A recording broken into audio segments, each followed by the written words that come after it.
Hi friends, आज शुरू करते हैं my mafia husband fan fiction के पार्ट 24। पिछले पार्ट में हमने सुना था इब्बो किसी को कॉल करके कह देता है कि वेडिंग प्रिपरेशन करने के लिए और शादी वो भी आज ही है। दूसरी तरफ जान जो अपने डैड से मिलने के लिए साय मेंशन गया था। अब आगे की स्टोरी। फ्रेंड्स, स्टोरी शुरू करने से पहले बस थोड़े से कुछ कहना चाहती हूँ।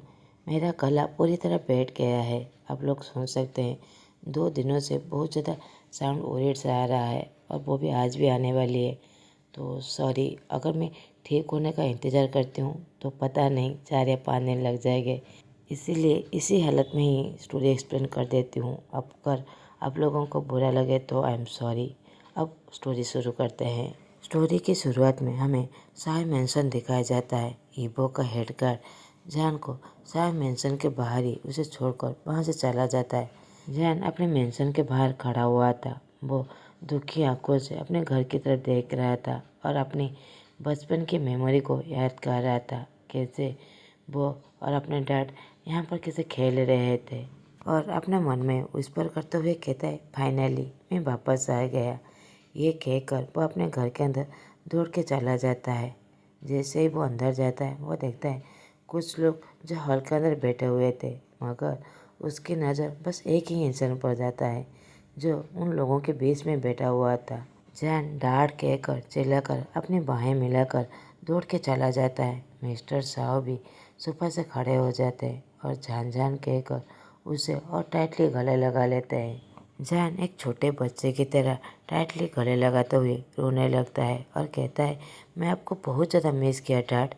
मिस्टर साहब भी अपने आप को कंट्रोल नहीं कर पाते। वो भी अपने बेटे को टाइटली गले लगाते हुए वो भी रोने लगे थे। आइकॉन जिन जो वहीं पर खड़े होकर उन लोगों को ऐसे देख रहे थे, वो भी बहुत ज़्यादा इमोशनल हो जाते हैं। यहाँ तक तो जिन तो स्नीप भी करने लगा था। आइकॉन उसे पीछे से गले लगा लेता है।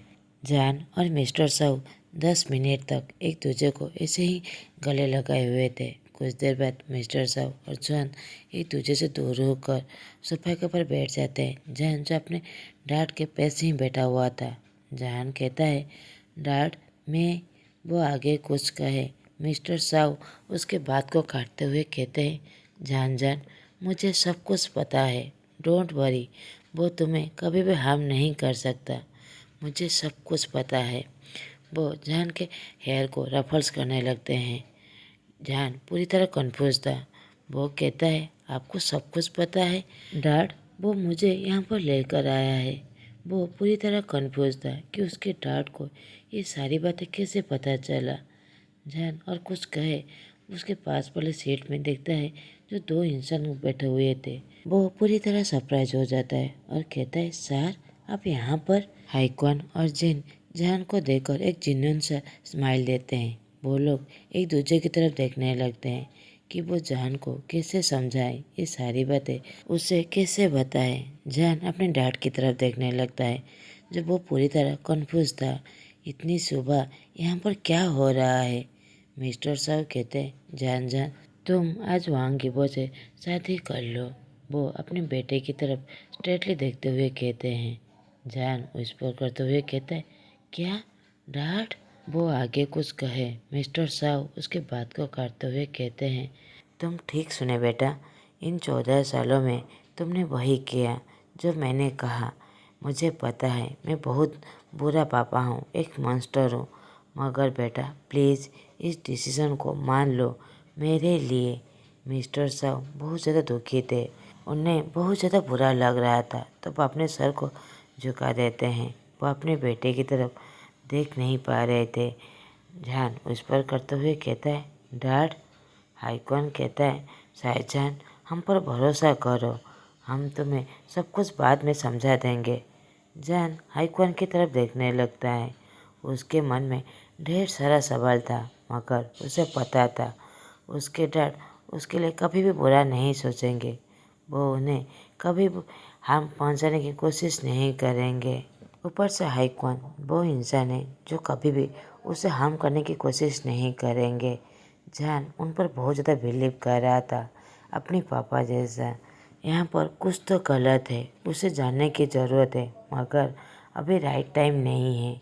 तो जान स्लोली कहता है, मैं उसे शादी करने के लिए तैयार हूँ। मिस्टर साव अपने बेटे की तरफ देखने लगते हैं, मगर जान जो फ्लोर की तरफ देख रहा था उसके आंखों में आंसू था। मिस्टर साव अपने बेटे को टाइटली गले लगाते हुए कहता है, जान जान मुझ पर भरोसा करो, मैं बहुत जल्द ये सब कुछ ठीक कर दूँगा। अगर बाद में तुम इबो से डिवोर्स लेना चाहो तो मैं सब कुछ क्लियर कर दूँगा। मिस्टर साव की ऐसी बातें सुनकर हाईक्वान जिन जो पूरी तरह सरप्राइज थे और वो उन दोनों की तरफ सरप्राइज से देखने लगते हैं। हाईक्वान कहता है, अंकल साव, मगर वो आगे कुछ कहे जिन उसके हाथ को पकड़ लेता है और इशारा करता है कि आगे कुछ भी नहीं कहने के लिए। हाईक्वान मिस्टर साव की तरफ देखने लगते हैं। मिस्टर साव भी उसे इशारे से कह देते हैं कुछ भी नहीं कहने के लिए। तो हाईक्वान नोट करता है और पूरी तरह चुप हो जाता है।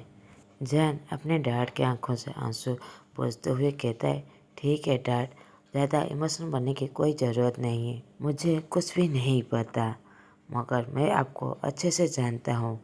प्लीज़ आपको जब भी मुझे कहना होगा तो आप प्लीज़ अच्छे टाइम देकर मुझे कह दीजिएगा। अब मेरे पास 3 घंटे हैं, उसके बाद इबो के घर आकर मुझे यहाँ से ले जाएंगे। मिस्टर साव एक प्यारी सी मुस्कान देते हुए कहते हैं, इस बस बाप बेटे दोनों मिस्टर साव के रूम के अंदर चले जाते हैं। वो दोनों जान के बचपन की बातें करने लगते हैं, उसकी मदर के बारे में। मिस्टर साव ये सारी बातें कहते हुए वो बहुत ज़्यादा इमोशनल हो जाते हैं, मगर जान उसके फेस में एक प्यारी सी मुस्कान थी। मिस्टर साव अभी भी पूरी तरह शांत थे। वह अपने बेटे को कितना ज़्यादा मिस कर रहे थे। उसकी इनोसेंट स्माइल जो जेरस कभी थी, उनकी डेड वाइफ स्माइल की जैसी। कुछ देर बाद मिस्टर साव और जान नीचे आ जाते हैं। नीचे जो हेड गार्ड हाईक्वान जिन जो हॉल में उसका इंतज़ार कर रहे थे। मिस्टर साव कुछ हैंडमेड कुकीज़ अपने बेटे के लिए पैकिंग कर देते हैं। उस हॉल में पूरी तरह साइलेंस था। वो सब पूरी तरह कंफ्यूज थे कि उन लोग कैसे बातें शुरू करें। उसी समय हाईक्वान का फ़ोन रिंग होता है, जिसमें इबो ने कॉल किया था। जेन कहता है स्पीकर में लाने के लिए, तो हाईक्वान भी वही करता है। हाईक्वान कहता है, इस बड़ी।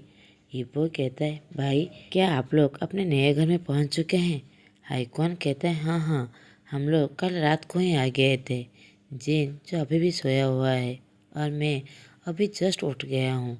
हाईक्वान अब झूठ कह रहा था, क्योंकि इबो को पता नहीं था कि हाईक्वान मिस्टर साव को जानते हैं। जैन हाईक्वान की तरफ देखने लगता है और सोचता है, ये लोग झूठ क्यों कह रहे हैं।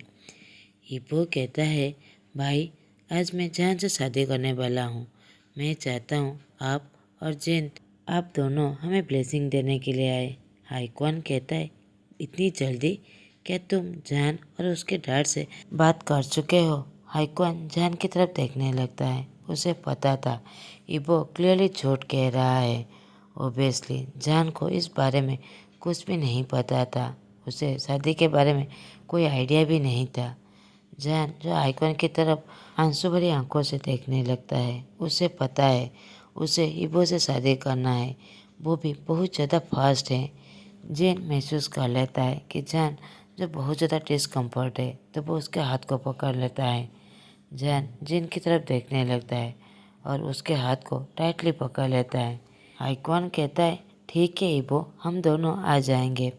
इबो कहता है, ठीक है। ये कहकर वो कॉल कट कर देता है। हाईक्वान जान की तरफ देखने लगता है, जो बहुत ज़्यादा डरा हुआ था। जान कहता है, क्या उसे पता नहीं है कि आप मेरे डैड को जानते हैं? हाईक्वान कहता है, नहीं, इबो को नहीं पता कि मैं सायो अंकल को जानता हूँ। और थोड़ी देर चुप हो जाता है। फिर से कहता है, जान उस दिन मुझे पता था जब तुम यूएस आने वाले थे कि वो तुम्हें हमारे घर लेकर आया था। उस दिन वो मुझे झूठ बोला था कि उसने तुम्हें प्रपोज किया था और तुमने इस चीज़ को एक्सेप्ट कर दी थी। मुझे पता था वो तुम्हें बहुत ज़्यादा हर्ट किया था, मगर हाईक्वान को बहुत ज़्यादा बुरा लगता है अपने आप से कि उसने जान को उस वक्त नहीं बचा पाया था। जान कहता है, मुझे पता है वो मुझे हर्ट कर रहा है, शायद फ्यूचर में भी करेगा। अब वो कंटिन्यू भी कर भी रहा है, मगर मुझे बस इतना जानना है, क्यों, मैं ही क्यों। हाइक्वान कुछ भी नहीं कहता तो जान हेडगार्ड की तरफ देखने लगता है। हाइक्वान उसके शोल्डर पर हाथ रखते हुए कहता है, जान ये इबो के लिए काम करता है, मगर ये मेरे आदमी है। ये इबो के सारे इन्फॉर्मेशन हमें लाकर देता है। जान नोट करता है। हेडगार्ड कहता है, सर हमें अभी जाना पड़ेगा। जान सोफा से खड़ा हो जाता है और मिस्टर साहब के पास जाता है। उनके हाथ से पेपर बैग लेते हुए कहता है, डैड आज। मिस्टर साहब कहता है, मुझे पता है, अभी उसने मैसेज किया था कि आज तुम्हारा शादी है। उसने मुझे भी इनवाइट किया है। जान डोंट वरी, इबो बुरा आदमी नहीं है, बस बुरे लोगों के बीच में रह गया है। उसे पता है तुम इनोसेंट हो, इसीलिए वो तुम्हें कभी भी हार्म नहीं पहुंचाएगा। और जान के सर को पैट करते हुए कहते हैं, बेटा उसका और अपना ख्याल रखना। हेडगार्ड और जान वहाँ से जाने लगते हैं इबो की मेंशन की तरफ। कार के अंदर जान अपने डैड की बातों पर सोचने लगता है। उन्होंने इबो को कॉम्प्लीमेंट दिया था, इसका मतलब इबो बुरा इंसान नहीं है, एक अच्छा इंसान है। और वो हाइक्वान की बातों पर याद करने लगता है। जब वो शाह मेंशन से आने वाला था, उसने कुछ बातें की थी। अब हमें फ्लैशबैक दिखाई देता है। हाइक्वान जान की तरफ देखते हुए कहता है, जान क्या हम लोग कुछ देर बातें कर सकते हैं। जान पीछे की तरफ देखते हुए हाँ कह देता है। मिस्टर साहब को पता था कि हाइक्वान जान से क्या बातें करने वाला है, तो वो उन लोगों के साथ नहीं जाता। जिन भी उन लोगों के साथ नहीं जाता। वो दोनों गार्डन की तरफ चले जाते हैं कुछ देर बातें करने के लिए। जैसे ही वो दोनों गार्डन में अकेले थे, जान कहता है, हाइक्वान का क्या हुआ। हाइक्वान कहते हैं, जान मैं तुम्हें कुछ कहना चाहता हूँ इबो के बारे में। शायद तुम मेरे बातों पर कुछ गलत नहीं समझोगे, क्योंकि वो मेरा भाई है। जान नोट करता है तो हाइक्वान उसकी तरफ देखकर डायरेक्टली कह देता है, इबो तुमसे प्यार करता है। जान पूरी तरह सरप्राइज था। वो कहता है, क्या। हाइक्वान कहता है, जान पहले मेरी बात सुन लो। तो जान नोट करता है। हाइक्वान कहता है, उस दिन सुबह जब इबो तुम्हारे घर गया था, वो तुम्हें प्रपोज करना चाहता था, मगर जैसे ही तुम्हें घर के अंदर पहुंचा, तुम सोए हुए थे। उसे उस दिन तुम्हारे रियल नेम पता चल गया था। वो शाहजहां से नफरत करता है, क्योंकि वो अंकल साहू से नफरत करता है। मुझे पता है तुम्हारे मन में हजारों सवाल है जो तुम मुझे अभी पूछना चाहते हो, मगर बस मैं तुम्हें एक ही चीज़ बताऊंगा। तुम्हारे पापा और इबो दोनों इनोसेंट है, मगर बस एक बुरे इंसान के ट्रिक में वो दोनों फंस गए हैं। ये सब कुछ बहुत जल्द ठीक हो जाएगा। जान इस सारे वक्त बस हाइक्वान की तरफ देख ही रहा था। वो पूरी तरह सरप्राइज था, क्योंकि वो ये बात डाइजेस्ट ही नहीं कर सकता कि वो उसे प्यार करता है। अगर वो उसे प्यार करता है तो उसे इस तरह हर्ट नहीं करता। हाइक्वान बातों को कंटिन्यू करते हुए कहते हैं, जान इबो को बस गलतफहमी हो गया है कि अंकल साहू ने हमारे पापा को मार डाला है। इसी वजह से वो अंकल साहू से बहुत ज़्यादा नफरत करता है। इसीलिए वो अंकल को बहुत ज़्यादा दर्द में देखना चाहता है। इसीलिए वो तुम्हें दर्द दे रहा है, मगर मुझे पता है जब भी वो तुम्हें दर्द देगा, उसे 10 गुना ज़्यादा दर्द उससे होगा। मैं अपने स्टूपिड भाई को अच्छे से जानता हूँ। वो सच्चे में तुम्हें बहुत ज़्यादा प्यार करता है। हमारे पेरेंट्स के डेथ के बाद उसके हार्ट पूरी तरह कोल्ड हो गया है। उसे कोई भी प्यार नहीं मिला, मगर तुम जब उसके लाइफ में आए, उसके फेस में मैं पहली बार मुस्कुराहट देखा है। मेरे भाई को तुम्हारी ज़रूरत है। मुझे पता है तुम उसके फेस में पूरे दिल से मुस्कुराहट लाओगे। तुम उसे फिर से प्यार करना सिखाओगे। हाइक्वान जो आंसू भरी आंखों से कह रहा था। जान इमीडिएटली हाइक्वान को गले लगा लेता है और कहता है, मुझे नहीं पता इब्बो को ऐसा क्यों लगता है कि मेरे पापा ने आपके पापा को मार डाला है, मगर आई प्रॉमिस मैं उसकी अच्छे से ख्याल रखूँगा, क्योंकि वो मेरा बस एक ही दोस्त है, इसलिए मैं उसकी हेल्प ज़रूर करूँगा और आप लोग रियल कल्प्रिट को ज़रूर ढूंढ लेंगे। हाइक्वान उसे थोड़ा सा दूर होता है और मन में सोचता है, दोस्त मैं उसे सीक्रेटली यहाँ पर लेकर आया ये बताने के लिए कि वो उसे प्यार करता है, मगर जान उसे बस एक दोस्त समझता है। उसके बाद जान हेडकट के साथ वहाँ से चला जाता है। अब प्रेजेंट टाइम दिखाया जाता है। जान जो कार के अंदर बैठकर ये सोच रहा था, मन में सोचता है वो मुझे प्यार करता है क्या? अब मैं क्या करूं? क्या मैं उसे प्यार करता हूँ? वो आंटी की बातें याद करने लगता है। नहीं नहीं नहीं नहीं, ये कोई प्यार नहीं है। 2 या 3 दिन में कोई प्यार होता है?